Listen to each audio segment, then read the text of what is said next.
Os Paroleiros, um jeito simples e divertido de conversar sobre verdades bíblicas. Vambora, que hoje é dia de parola! Mais uma vez, sejam bem-vindos de volta ao canal Os Paroleiros. Estamos aqui firmes e fortes na parola 131, mais uma dentro do tema Sermão do Monte. Seguimos no trecho das bem-aventuranças. E se você perdeu o primeiro bloco, você vai ter uma palavra que vai tocar o seu coração para você entender a jornada que Jesus está construindo enquanto ele fala quem são os bem-aventurados.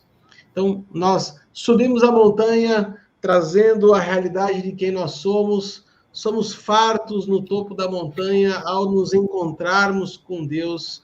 E na descida da montanha, 3 bem-aventuranças vão trazer a nossa nova realidade. Quem é este homem transformado, esse homem tocado, este homem que ele é bem-aventurado por ser misericordioso, ele é bem-aventurado porque ele é limpo de coração.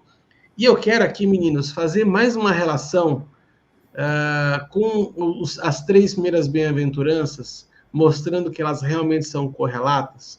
No primeiro bloco eu falei que enquanto ele sobe o morro, ele chora, enquanto ele desce o morro, ele tem o coração limpo. Então, a terceira bate com a terceira também, ou seja, enquanto ele sobe o morro, vamos dizer assim, né? Se colocando numa condição de mansidão, ele desce o morro revelando uma face de pacificador. Porque é impossível você ser pacificador uma vez que você não é manso. E olha só que coisa interessante. Jesus está trazendo uma realidade aqui para pessoas que a gente precisa trazer dentro do contexto histórico dessa passagem. Jesus aparece numa época em que o Império Romano dominava sobre Israel. Então as pessoas achavam que Jesus viria como o Messias, né?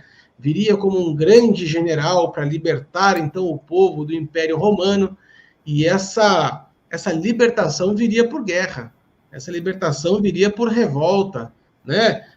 A gente teve anos antes da chegada de Cristo, a revolta dos Macabeus, né, no período intertestamentário, várias revoltas que foram acontecendo, os zelotes, né, que eles eram ávidos por batalhas, ávidos por um enfrentamento, e Jesus vem e choca com uma realidade que é muito diferente do que eles estavam esperando. Olha, se vocês estão preocupados com este reino aqui, o reino dos céus que eu vos trago não vai ser conquistado com guerra. Ele vai ser conquistado com pacificação, pelos pacificadores. Aliás, eu quero trazer à memória, meninos, para vocês e para você que está aí nos assistindo, e você não assistiu, parola de número 42, quando a gente fala sobre inteligência emocional com o pastor Renato, da comunidade de alcance aqui de Curitiba. E ele falou uma frase que ficou cravada no meu coração. E eu quero trazer essa frase agora porque ela tem tudo a ver com o que nós estamos falando, que é a seguinte coisa: a marca do filho é a pacificação. A marca do órfão é a guerra. Pessoas que não têm a paternidade bem resolvida ou não se colocam num lugar de filiação de Deus e que confiam plenamente que elas têm um pai que está cuidando de todas as coisas, elas não conseguem descansar. Elas buscam o tempo inteiro resolver os seus problemas com as suas próprias mãos. Elas buscam um conflito, elas buscam a guerra, elas buscam o enfrentamento. E Jesus está dizendo a seguinte coisa: olha, bem-aventurados os pacificadores. Sabe por quê? Porque eles vão ser chamados filhos de Deus. A marca de uma paternidade bem resolvida é o comportamento de pacificação. Olha só que pontapé inicial para a gente começar esse segundo bloco. Meninos do céu, vamos chegar aqui no final dessa trinca de bem-aventuranças. Agora eu vou falar da tríade, né? Vocês brincavam comigo quando eu falava trinca. Essa tríade de bem-aventuranças, desta nova revelação de misericórdia, limpeza de coração e pacificação. Paulinho do céu, o que é isso só para abrir o Sermão do Monte, cara? O Arthur, essa construção que pressupõe que as 4 primeiras bem-aventuranças estão relacionadas com as 4 últimas, e no meio a gente tem aquela que você chamou da parte alta do monte, do cume do monte, quando o assunto ali é a misericórdia.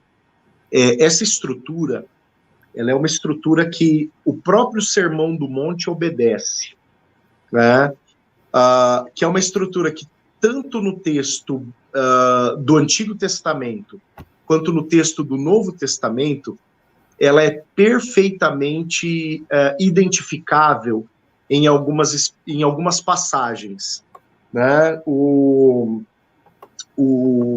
estudioso da Bíblia, né, o exegeta, ele vai conhecer essa maneira de estruturação no qual as primeiras informações relacionam-se com as últimas e existe uma informação central que dá lógica para todas as demais. O exegeta vai chamar isso de quiasmo, uma estrutura de quiasmo, na qual o recheio ele é importante porque ele explica todo o restante, mas o restante se interrelaciona, né? Quem sabe em algum outro momento a gente pode até conversar acerca disso, mas eu me lembro de algumas aulas muito gostosas de exegese, teologia do Novo Testamento, teologia do Antigo Testamento, que eu tive a oportunidade de dar, seja na faculdade de teologia, seja em algum seminário, trabalhando essa questão estrutural, da dinâmica textual, da estética textual da Bíblia. E, de fato, as bem-aventuranças, elas representam bem essa estrutura, né, essa forma estrutural. Mas, olha bem, você fez uma menção, Arthur, e eu vou fazer igual eu fiz no primeiro bloco, né? Vocês trabalharam bastante a primeira parte do versículo, eu vou trabalhar a parte final, né?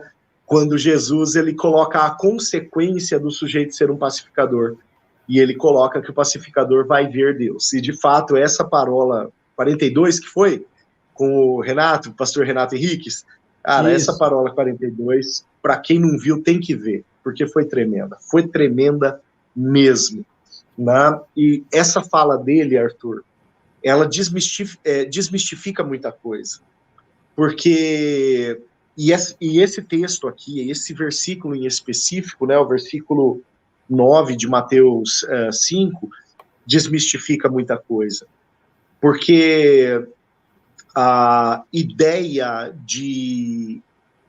ou conceito de filho de Deus nos nossos dias é um conceito extremamente deturpado, né?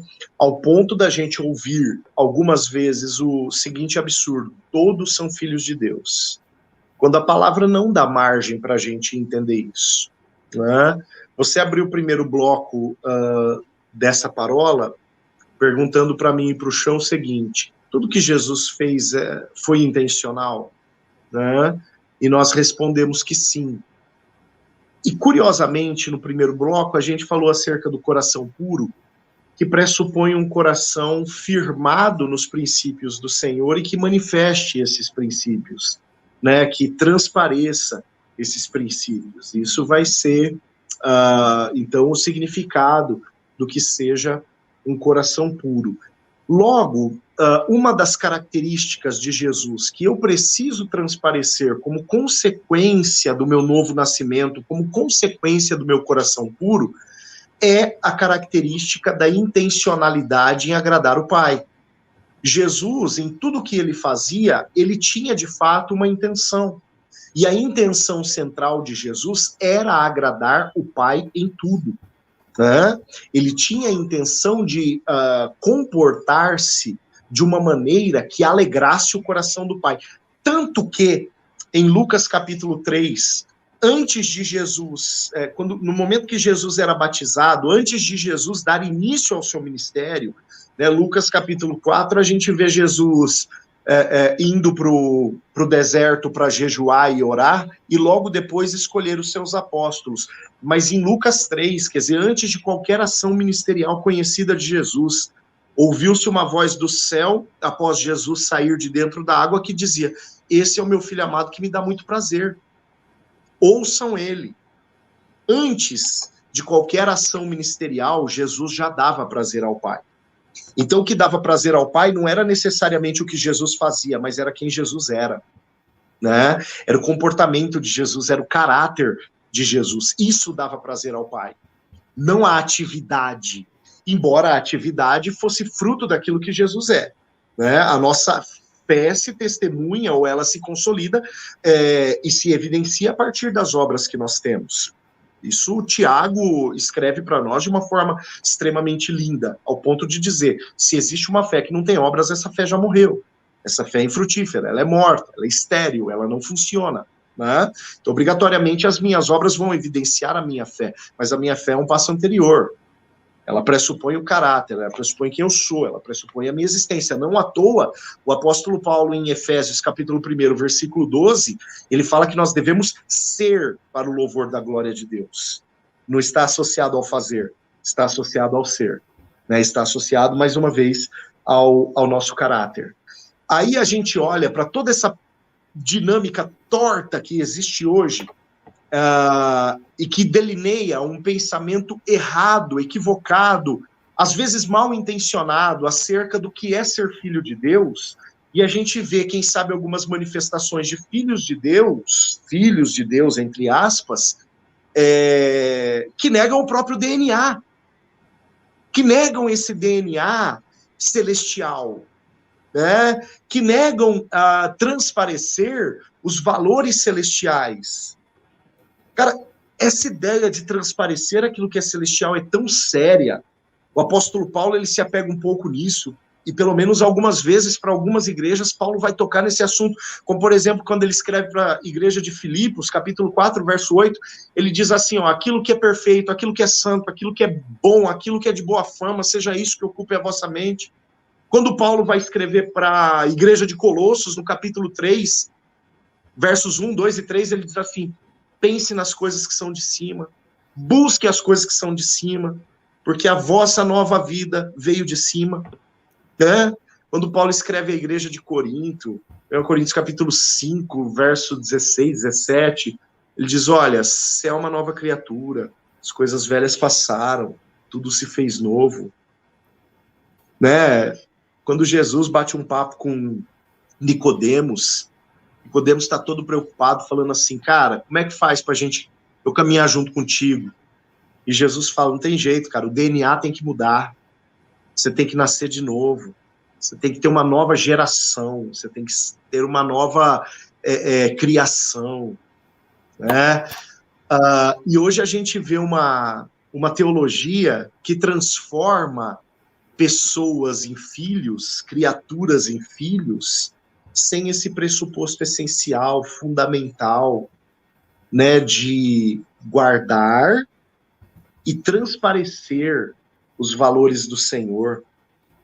E aí eu me apego naquilo que eu falei lá no início, fazendo menção à sua abertura ao primeiro bloco, Arthur, quando você falou acerca da intencionalidade de Jesus. Isso não vai acontecer na minha vida assim como um passe de mágica, sabe? Não é uma responsabilidade do Senhor eu cumprir os princípios, mas diz respeito à minha intenção, né? Diz respeito à ao meu temor, sabe? Eu tenho dito para a igreja que eu pastoreio aqui em Presidente Prudente o seguinte: não ore a Deus pedindo para Deus te santificar, porque se santificar é uma obrigação sua, né? Então, e por base, Josué recebe uma palavra do Senhor ali. Ele recebe uma palavra do Senhor falando assim, ó: manda o povo se santificar, porque se isso acontecer, amanhã eu vou fazer maravilhas no meio de vocês. E o povo é tão responsável por santificar-se, quanto por perder a santidade. A gente avança para o capítulo 7 de Josué e vê Acã, né, perdendo a sua santidade e causando uma baita de uma confusão para o povo. É a intenção de me manter na condição de filho que vai fazer com que eu permaneça, de fato, vertendo, exalando esse DNA do pacificador. Aí, eu acho que eu deixo até uma pelota um pouco mais fácil agora, rolando, porque se diz respeito a uma intenção, a reprodução do caráter do Senhor, inclusive a pacificação é uma intenção. Não foi Jesus que disse, olha, eu vim para dar a paz e não a paz que o mundo dá, né? Então, qual que é a intenção do filho? Cara, é reproduzir a mesma coisa. Só que essa eu deixo para vocês aí.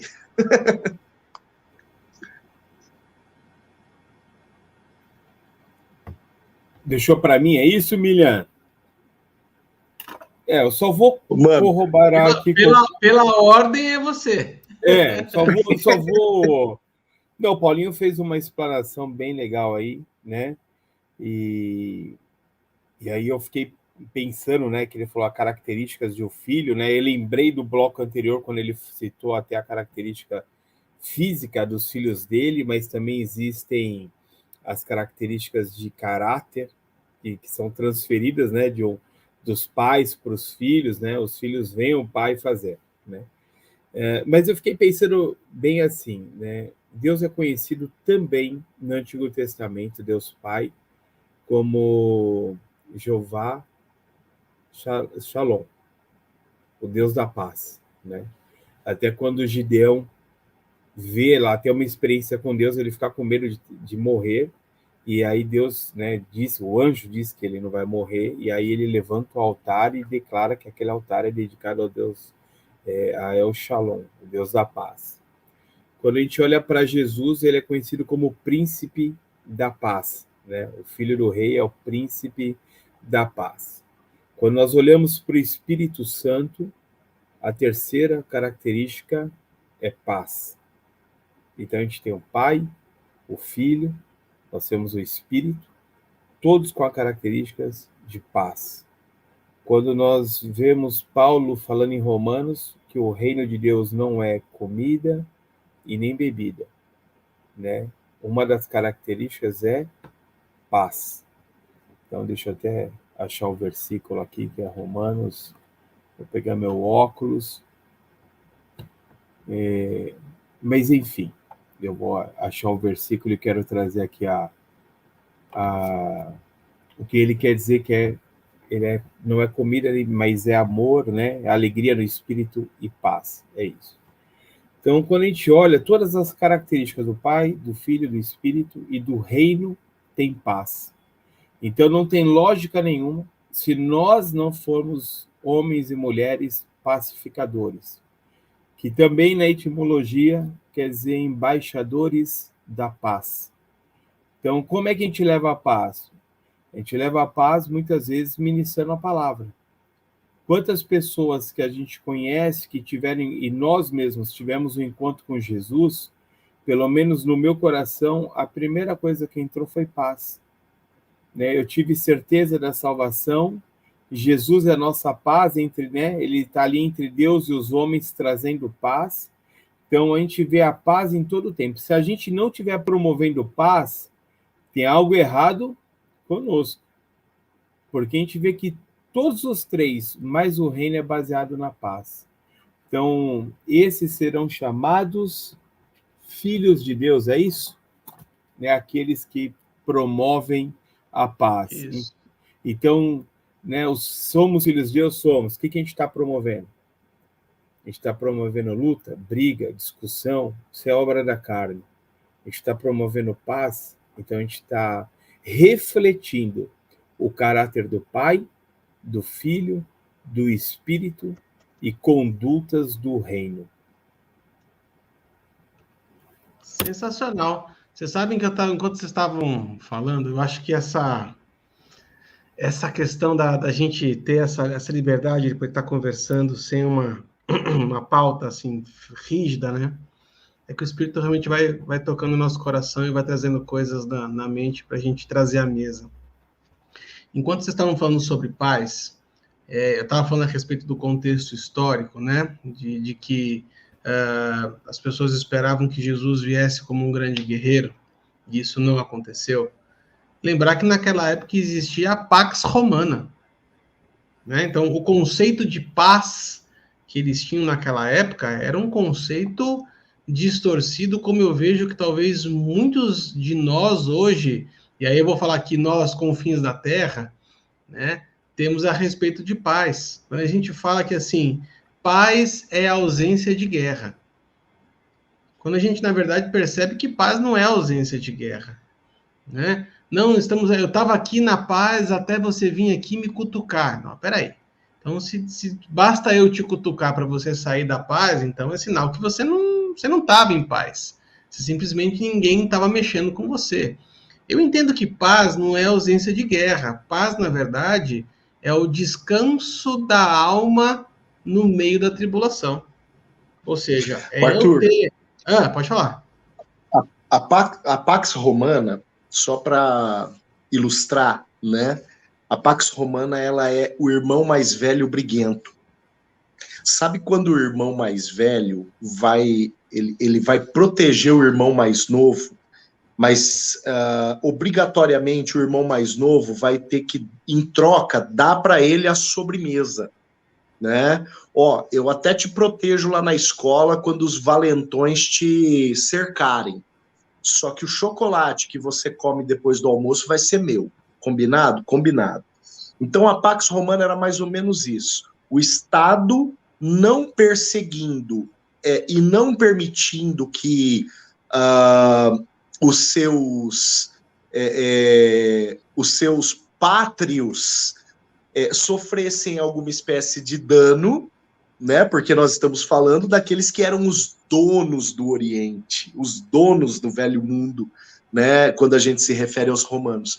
O Estado mantendo esse povo, os seus pátrios, né, de todo o Oriente, de uma forma segura, desde que não atentassem contra o Estado.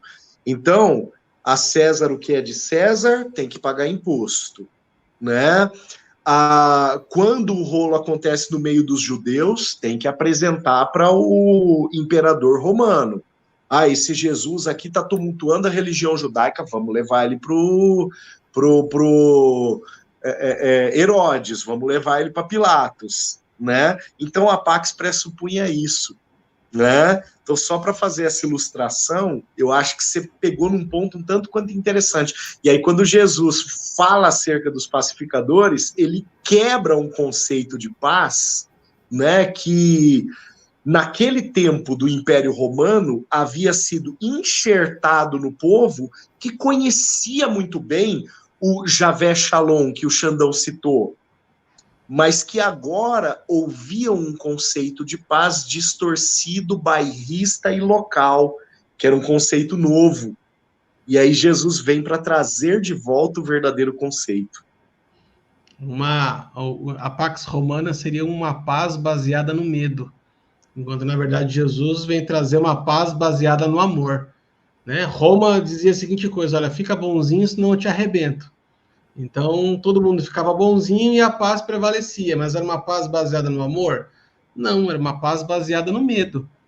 E aí hoje... E assim, eu te livro dos seus perturbadores se você me agradar. Agora, se você não me agradar, você vai ter os teus perturbadores e eu contra você. É assim que Roma tratava. E aí você traz isso para a nossa realidade hoje, e quantas relações familiares não são assim? Quantas relações de amizade não são assim? Vamos um pouquinho mais além para entrar num campo que o Paulinho gosta, mas eu não quero me aprofundar nisso até por causa do tempo. Mas quantas vezes as relações dentro da igreja não são assim? Né? Então, a questão da paz é algo assim muito sério. Mas eu gostei muito dessa perspectiva que vocês deram a respeito da reprodução de DNA. Acho que isso tem tudo a ver. E, Champ, cara, esse negócio de você juntar Pai, Filho e Espírito Santo na paz, foi a cereja do bolo que faltava para esse segundo bloco, cara. Você foi incrível, cara. Foi incrível mesmo. Meninos, vamos encerrar esse segundo bloco, então. Essa palavra tá boa demais. O Xandão, a gente estava aqui em off conversando, Paulinho, enquanto você falava, e o Xandão trouxe uma dúvida aqui que eu fui buscar na internet enquanto você falava, sobre o significado da palavra Jerusalém, né? E Jerusalém, que vem do grego Jerusalém, que do hebraico Yerushalayim, que significa fundação da paz. Olha só que bacana. Tudo a ver. Bom, meninos, vamos então fazendo os finalmente desta parábola 131. Chegamos ao final de mais um bate-papo incrível 2D, diretamente dos nossos estúdios home office 100% improvisados em Presidente Prudente, São Paulo, capital, e em São José dos Pinhais, no Paraná. Um grande beijo para você. Não esquece de deixar o seu joinha aqui, o seu like, compartilhar esse vídeo nos seus grupos de amigos, grupo da igreja, grupo da família, enfim. Compartilha aí, passa para frente esse vídeo, porque, tem muita gente que está precisando ouvir exatamente essa palavra hoje. Então, você hoje vai ser um mensageiro das boas novas, compartilhando esse vídeo. Lembrando que a gente está no Facebook, está no Instagram, está no YouTube, está no Spotify, está no Deezer. Escolhe aí o que é mais fácil para você. O que importa é que você nos acompanhe. Fiquem com Deus e um grande beijo a todos. Semana que vem estaremos de volta com mais uma paródia inédita. Um grande abraço. Tchau, tchau.